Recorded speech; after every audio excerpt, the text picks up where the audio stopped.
Ya intinya harapan itu selama kalian masih mau hidup, sebenarnya masih punya harapan. Tapi saya tidak mau hidup, Pak. Saya ingin mati saja. Ingin mati itu ya harapan. Biasanya selama orang akalnya jalan, ya dia masih punya harapan-harapan.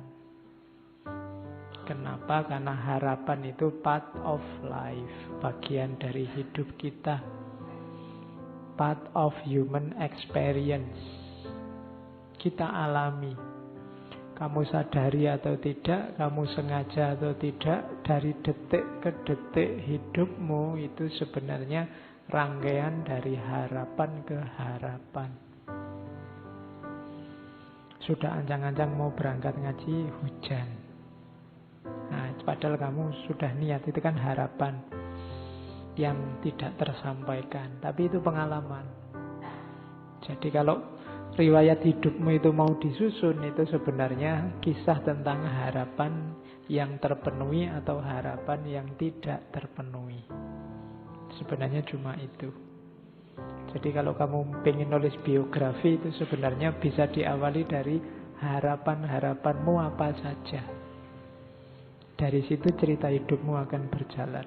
Kamu jadi orang yang semacam ini, itu kan karena harapan-harapan hidupmu. Jadi harapan itu part of life, part of human experience.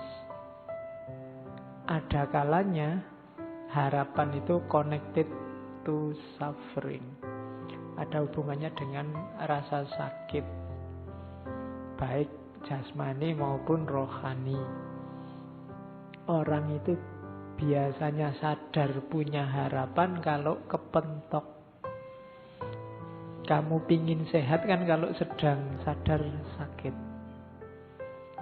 Kamu pingin gelisah ingin dapat pasangan kan kalau sadar kamu jomblo. Tapi kalau pas nggak sadar kan itu kan connected to suffering. Aduh, kok aku sendirian ya, sementara yang lain berdua. Nah, itu connected to suffering. Terus kamu punya harapan, Bu, aku segera punya pasangan. Ya sebenarnya tidak apa-apa jomblo itu. Indonesia jaya itu karena bersatu, bukan berdua. Makanya kalau ingin sukses, kamu bersatulah. Oke, terus harapan itu connected to facing not knowing thing. Kenapa disebut harapan? Karena kamu tidak tahu besok bisa terpenuhi atau tidak. Maka kamu berharap ingin sesuatu di masa depan. Makanya ada filosof-filosof tertentu, misalnya Nietzsche dan kawan-kawan, yang tidak terlalu suka dengan harapan. Hidup itu harus kamu kontrol, kamu kendalikan 100%. Tanpa kalkulasi-kalkulasi yang disebut harapan. Ya meskipun sebenarnya itu harapan juga. Jadi Nietzsche berharap manusia tidak terlalu banyak harapan. Jadi ya saya bilang tadi tidak mungkin bisa lepas dari harapan. Terus time related. Biasanya harapan itu di masa depan. Terus eksistensial. Hidupmu adalah kisahmu menghidupkan harapan-harapanmu. Jadi engkau eksis itu dalam rangka mewujudkan harapan-harapan. Maka dia sifatnya eksistensial. Harapan itu believing that the final result will be better than the start. Dalam harapan ada kepercayaan. Apa yang dipercaya bahwa besok, masa depan yang akan datang, keinginanmu itu kan ada di yang akan datang. Hasilnya akan lebih baik daripada sekarang. Kalau bahasa Al-Qur'annya walal akhiratu khairul laka minal ula. Itu harapan.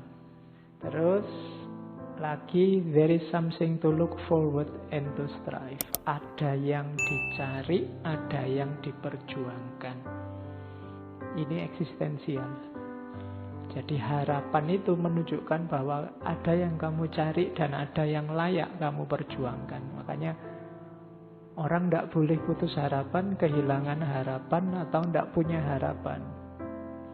Alamat dia tidak punya sesuatu untuk diperjuangkan.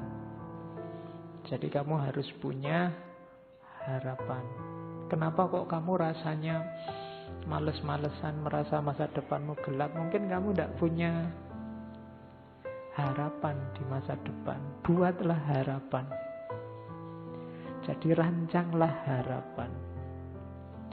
Kalau dalam agama harapan itu kan nanti satu makom dalam tasawuf namanya rojak. Terus harapan itu carries us on the path, optimistic orientation to life. Dengan harapan kita akhirnya masuk ke wilayah jalan hidup. Kenapa orang menyebutnya jalan hidup? Karena dia harus ditempuh. Kesanalah kamu menuju. Ada tujuan, itu berarti ada harapan. Kamu mau berjalan, berarti kamu punya mental yang optimis. Terus harapan juga believe whatever happen will be a good thing. Berarti kamu percaya bahwa besok hasilnya itu sesuatu yang baik. Makanya kamu kejar. Kemudian harapan juga evolve, berevolusi, berubah, dinamis sepanjang waktu. Keinginanmu itu kan tidak pernah mandek. Hari ini ingin apa, besok ingin apa. Sekarang yang kamu kejar lulus, setelah lulus kamu mengejar kerja, setelah kerja kamu mengejar istri, setelah istri kamu mengejar anak, setelah anak kamu mengejar.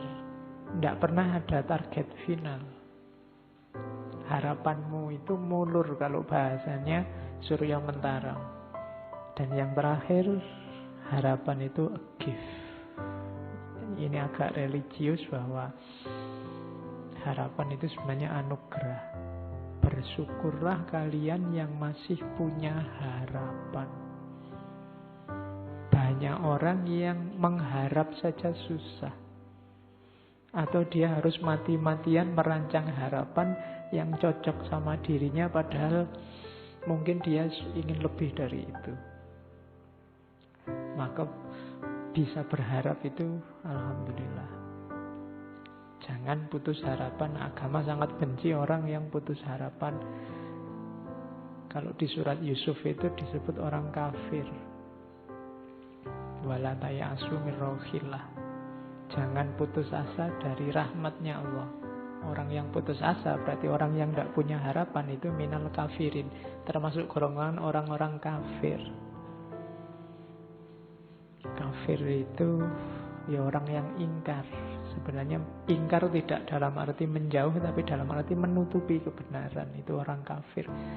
Makanya istilah kafir itu nanti diadopsi dalam bahasa Inggris jadi cover. Kalau kalian tidur di atas bed cover, itu berarti kamu sedang tidur di atas kekafiran. Ya kan itu akar katanya sama. Nah, jadi sampai kafir. Harapan itu anugerah, maka bersyukurlah. Barang siapa yang kehilangan harapan, kamu masuk ke dalam kekufuran kayak orang kehilangan keimanan. Kamu tidak percaya ada Allah. Kepahitan apapun dalam hidupmu, jangan sampai membuatmu putus asa, karena kamu kalau putus asa sama dengan melecehkan Allah. Tidak ada masalah yang tidak terselesaikan. Tidak ada masalah susah, masalah sulit, masalah rumit. Kalau bagi Allah, maka berharaplah. Dan selama engkau berharap, saat itu sebenarnya engkau sedang menikmati anugerah dari Allah. Oke, itu gambarannya. Harapan itu apa? Ada harapan dan waktu, harapan dan pengalaman hidup, harapan dan masa depan yang lebih baik, harapan dan anugerah, kayak judul sinetron. Jadi itulah harapan.